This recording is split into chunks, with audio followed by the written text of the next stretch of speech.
Hello दोस्तों, कैसे हैं आप सभी लोग। आशा है आप लोग बहुत अच्छे होंगे और अपने जीवन में काफ़ी खुश होंगे, प्रसन्न होंगे। तो दोस्तों, स्वागत है आप सभी का आपके अपने ही चैनल जिसका नाम है ज्ञान मंत्र, और जहां हम लोग करते हैं कुछ ज्ञान की बातें। प्यारे दोस्तों, आज की संपादकी लेकर मैं प्रस्तुत हूं, और आज की संपादकी का जो टॉपिक है वह है लोकतंत्र की आधारशिला है प्रभावी शासन। तो दोस्तों, हमारा जो भारत देश है वहाँ की जो शासन प्रणाली है वह लोकतांत्रिक है। लोकतांत्रिक व्यवस्था के अंतर्गत प्रभावी शासन एक महत्वपूर्ण तत्व है। तो प्रभावी शासन ही देश को एक अच्छी दिशा दे सकता है, और आज का जो ये टॉपिक है वह इसी संबंध में है। और बड़ी ही उत्सुकता का आज का यह विषय भी है कि आखिर आज का जो टॉपिक है वह हमें क्या कुछ नई जानकारी देने वाला है। तो चलिए दोस्तों, बिना देर किए बढ़ते हैं आज की संपादकी की तरफ।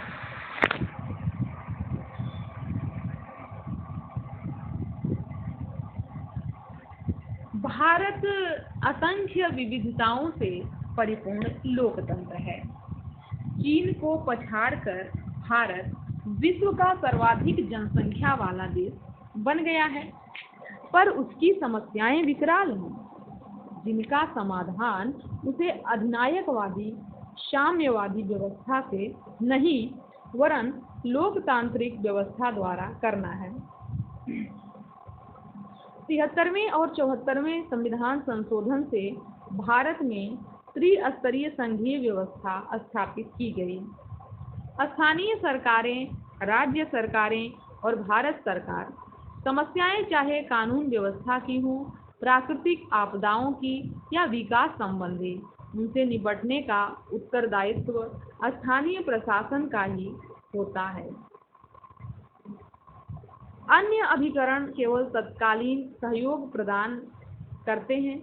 ग्रामीण और शहरी क्षेत्रों में स्थानीय सरकारों को संवैधानिक दर्जा भले ही 1993 में मिल गया हो, पर उन्हें अपना प्रशासनिक ढांचा बनाने का अधिकार नहीं मिला। अपने दायित्व निर्वहन हेतु वे राज्य सरकार के प्रशासनिक ढांचे पर निर्भर रहती हैं। इतना ही नहीं, शहरी क्षेत्रों की स्थानीय सरकारों को संविधान के अनुसार अभी पूरे अधिकार भी नहीं मिले हैं। स्थानीय प्रशासन की एक समस्या विभिन्न अभिकरणों और विभागों में समन्वय न होना भी है। अक्सर कोई सड़क बनती है और कुछ दिन बाद क्या होता है, सड़क टूट जाती है। जल निगम, बिजली, टेलीफोन या कोई अन्य विभाग उसे खोद देता है। शहर या जिले के स्तर पर कोई वरिष्ठ नोडल अधिकारी होना चाहिए जो क्षेत्रीय विकास का समन्वित मॉडल बना सके, जिससे विकास प्रक्रिया में विभिन्न विभाग क्रमबद्ध ढंग से अपने हिस्से की जिम्मेदारी पूरी कर सकें। राजनीतिक प्रशासनिक कार्य संस्कृति में एक प्रवृत्ति यह है कि स्थानीय सरकारें समस्याओं के कारण और निवारण की जिम्मेदारी राज्य सरकारों पर और राज्य सरकार उन्हें केंद्र सरकार पर डाल देते हैं। इससे उनमें टकराव बढ़ता है और समाधान में विलंब होता है।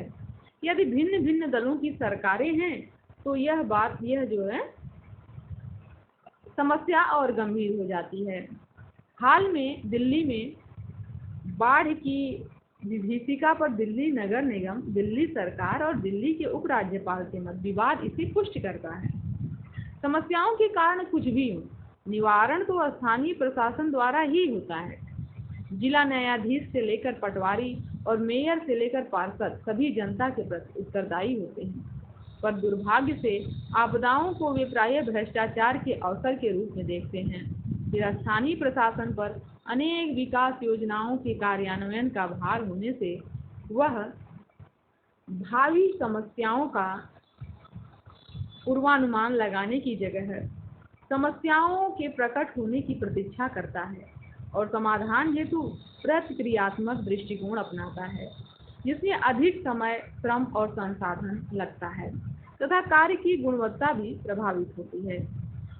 आज समस्याओं के उत्पन्न होने पर सरकारें और राजनीतिक दल समाधान पर कम और आरोप प्रत्यारोप पर ज़्यादा ध्यान देते हैं। ऐसे में सरकार के गुण दोष का वस्तुनिष्ठ आकलन नहीं हो पाता।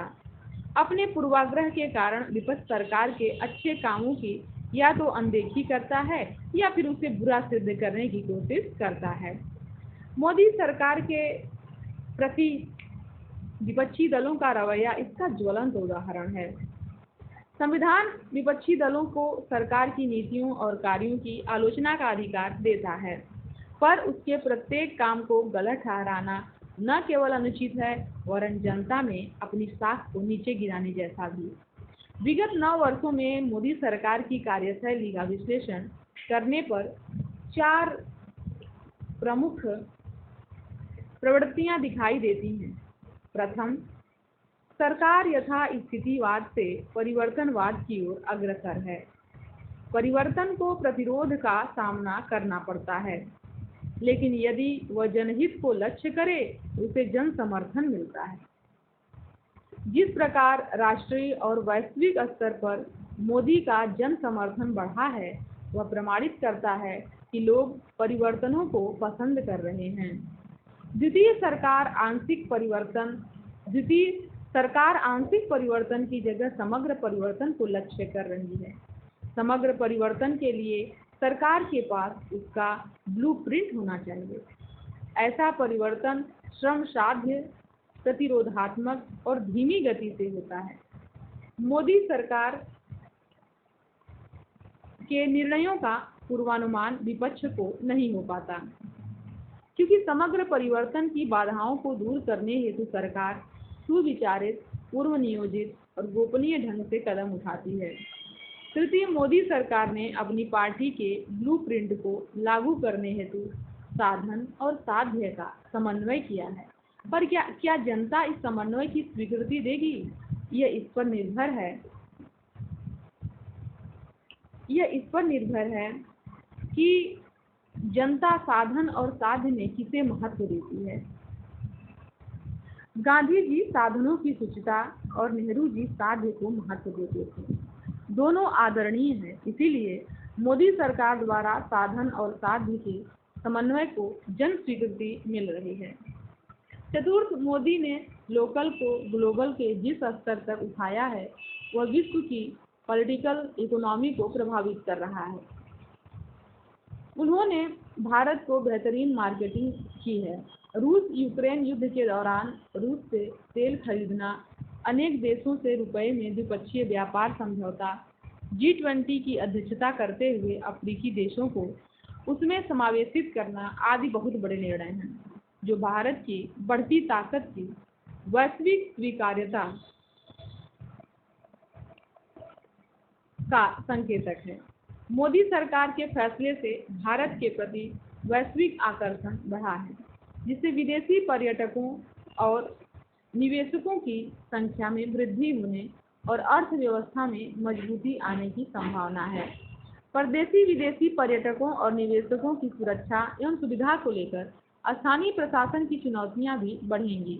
इसीलिए हर छोटे बड़े शहर और गांव में स्थानीय प्रशासन को भविष्य की संभावनाओं और चुनौतियों के लिए अभी से प्रोएक्टिकल योजना बनाकर उनका क्रियान्वयन करना पड़ेगा, जिससे 2047 में भारतीय लोकतंत्र की गौरवशाली छवि स्थापित करने का प्रयास सार्थक हो सके।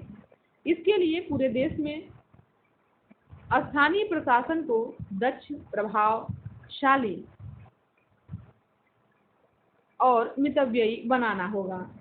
लेखक हैं राजनीतिक विश्लेषक एवं centre for the study of society and politics के निर्देशक, जिनका नाम है doctor A.K. Verma. Doctor A.K. Verma ji का जो संपादकीय है हम लोग अक्सर ही पढ़ते हैं, और आज का जो टॉपिक था बहुत ही अच्छा टॉपिक था, लोकतंत्र की आधारशिला क्या है? प्रशासन।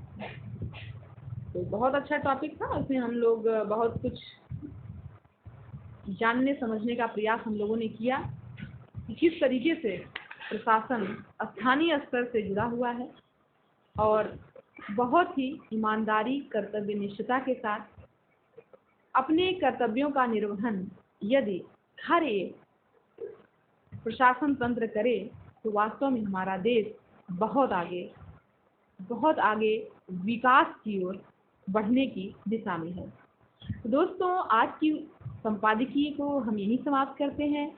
मिलते हैं नए संपादकीय में, नए वीडियो में। धन्यवाद।